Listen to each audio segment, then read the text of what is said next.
There's a lot of stuff in James's bowl today. Yeah. And I'm going to talk about Sick, which got top of the stack rating. And then Stop Loss and the rest of those you've seen before. I just didn't get a chance to review them the last time we were out here, so... You checked to see where the camera cut out? Yep. So, it was just the nature stuff. But, before I start on those, I'm going to read you a poem that I wrote. And this one's this morning. I don't know when. Sometime in the middle of the night, I woke up and wrote a poem. So this one is a mixture of rhyme and a kind of chime called assonance, which is common in song lyrics. Nowadays. Didn't used to be in Tin Pan Alley. People used to use better rhymes, I guess, but now they use assonance a lot of the time. And a lot of the time they go back and forth and it's really sloppy. Honestly, like a lot of the time, you love a song and you open up the lyrics and you look at them and you're like, oh. And that's why. Because they're mixing up the assonance. But you can use it as long as it follows a form within the poem. So if you have rhyme, like in mine, it's rhyme, rhyme, rhyme, chime. Rhyme, rhyme, rhyme, chime. And it's the chimes are chimed against each other, not against the rhymes before them. So all the way through, you'll hear them. And you should be able to hear them. So this poem's called Paradise. Oh, how I love to wake up free of one responsibility that other people place on me and know my life is mine. Oh, how I love to lay in bed and just drift back to sleep instead of rising with a sense of dread to face the daily grind. Oh, how I love to spend my days in most fulfilling natural ways where who I am now just obeys myself and whom I like. And how I love to know my place and never feel I'm lost in space while running in an endless race against a loss of time. I love my life as it is now. I live and never worry how so many others might allow me peace before I die. Because I love, I'm finally free to live my life so easily, aware that life's inside of me and nothing truly dies. It's great to live and truly love my heaven that I'm dreaming of that isn't out of reach above me, heaven's here inside. And so each day I live is blessed. I'm guiltless when I play or rest. Life isn't how I might have guessed. It's simply paradise. So that's my poem that I wrote in the middle of the night. And now it's really wet because it was snowing even though it's not snowing about. And I have other poems here that I wrote, but... Did that come off the roof or the lilac tree? It's got to be the roof. No, the lilac. You can see they're still in the lilac. We might get splashed a little bit. Okay, there we go. I don't care either. So anyway, that's going to sit there and maybe get wetter. I'm fine with that. And I'm going to talk about Sick. And I'm going to read the back first. It says, as the pandemic steadily brings the world to a halt, best friends Parker Mason and Mira Woodrow decide to quarantine together at Parker's family's secluded lake house. Upon arrival, Parker begins to receive strange text messages from an unknown number, unsettling both girls and leaving them to question if they are truly alone. So this is one of the pandemic movies, and it got top of the stack for me. And against movies like Stop Loss, the acting was better. They had some better actors in here and whatever. And one of them was Joseph Gordon-Levitt, which, I mean, he was, if anybody watched him as a kid, they knew he was an awesome actor as a kid, so he was going to turn out to be an awesome actor. The one I remember is when he played a Hutterite. That was hilarious. He did a great job as that. Anyway, he's a great actor. He's just a, kind of a little guy. He doesn't really have the looks, whatever. He doesn't. But he should get more roles than he gets because he's awesome. Anyway, I'm talking about this first. With a name like Levitt, he should play a Mormon. Levitt's a Mormon name. Maybe he will. Anyway, Sick. This is great. It's just a silly horror movie, whatever, but they planned it out well. And I mean, they have the one young lady at the beginning. I don't know if she's a teen or maybe, she's young, right? She's like early college or whatever. Anyway, so they have her talking to her friend, and they have the African Americans in this. They have them portrayed as more responsible. Like there's one man that bumps into somebody bumps into him coming out of the grocery store or whatever, and the guy's not wearing a mask, and he's like, "Where's your mask?" Like the African American is giving this other guy grief about not wearing a mask. And then they have the main character's best friend. She's an African American woman who's really smart. So she doesn't really, she's worried about her friend not wearing a mask and stuff like that. She doesn't want to be around anyone else. They're quarantining together, they decided, okay, and they're going to keep their distance because she doesn't want to be around other people because she's smart about these things, right? So I liked seeing that in the movie, and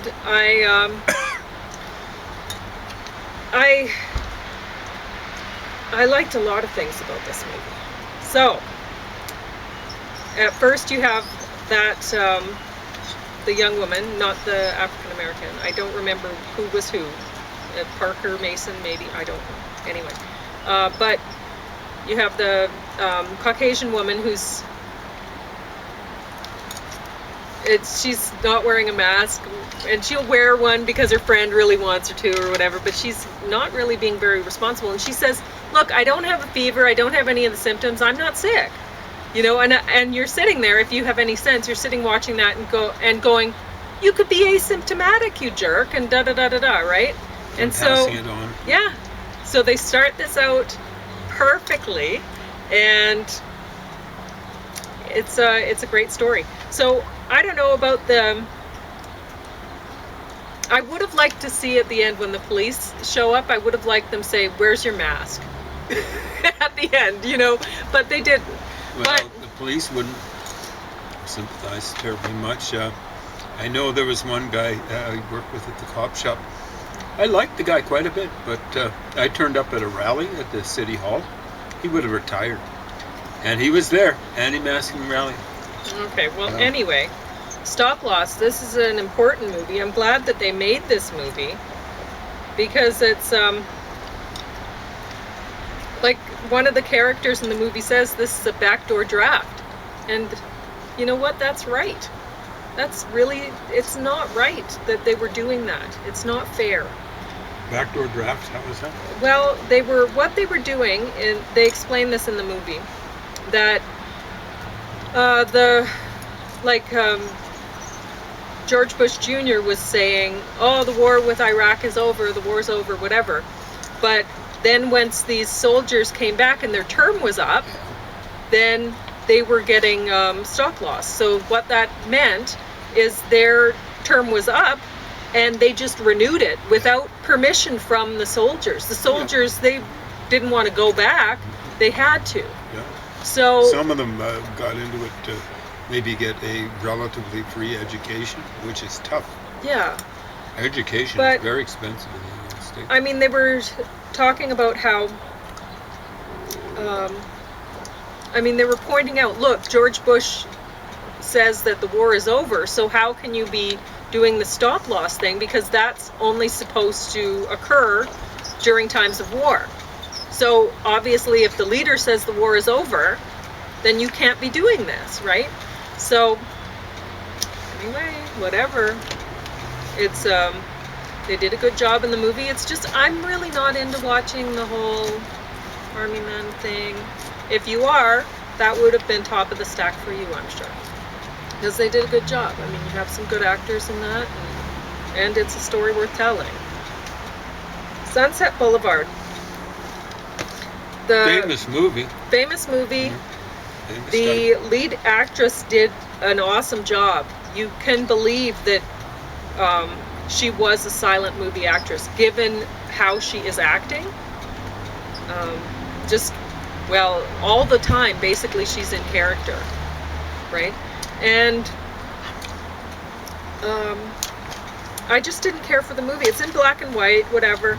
I just, honestly, when filmmakers do films about actors, about films making or whatever, it kind of turns me off, honestly. It kind of seems like, okay, well, you're making me watch you masturbate here. It's not a good experience for me. Maybe some people are into that. Poets, so-called poets nowadays love it. Yeah. They write poems about writing poems. Yeah. The King's Daughter. So this one stars Pierce Brosnan, and there's a bunch of other actors in here, and not all of them bad or anything like that.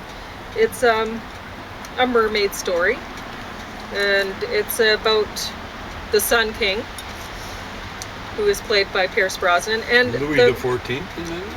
Yes. So, yeah. Why? What? It dates back then. Okay. Okay. So anyway, Pierce Brosnan, he looks handsome, as always, but I mean, he has a British accent in this, and everybody has a British accent in this, even actors who wouldn't have a British accent. And I think that's just the makers of the film decided, okay, well, we won't be able to change his accent, and he's the star, so everyone's going to have to speak with the same accent as Pierce Brosnan, right? So, well, I think he might be able to change his accent. I think I've seen him do an American accent, maybe not that good. His original accent would be Irish, right? It comes from, I think it's County, no, just south of County Down in the Irish Republic. Anyway, I thought this was kind of silly. That's all. It's kind of kids stuff, whatever. And honestly, The Mermaid, I don't know when this was put out. I should look, just so that... No, it's recent. So, The Mermaid, the computer-generated images that they used to do it, she was pretty enough, whatever, didn't look real enough. And I know that they can do better nowadays, so I wasn't impressed with that. I was impressed with all the gold and the palace and, very beautiful, whatever, and the waterfalls, and seeing how they made the waterfalls work and whatever. That was interesting. The Trials of Jimmy Rose. This was bad. The music was bad. It's about an ex-con and the whole drug scene and whatever, and it's sappy, it's stupid, and I can't imagine anybody would want to watch it.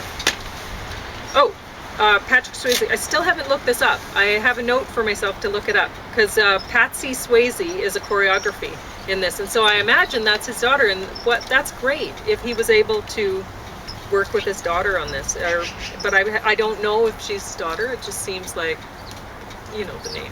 Yeah. The guy stayed in shape, so yeah. He looked younger, I think, than he actually was. It's too bad cancer took him. I think it was cancer. Well, in any case, I didn't care for the movie, even though he put his money into it and stuff. And I mean, it would have been something that he was one of the producers, and he would have believed in it, right? He likes dancing, and so he's a great dancer, acting. Well, honestly, he was pretty good in this compared to everyone else. And but if you want to see a great dance scene, that last dance number, it's pretty great. There's some things that are a little too modern dancey for me, but whatever. It was great. Euphoria season 1 and 2. It's a stupid drug movie. It's you think at the beginning, okay, this is bad, but because the main character, she's a drug addict, and really it's written, it seems like it was written by a drug addict who was a high school dropout and should have dropped out in elementary school because they're such an idiot.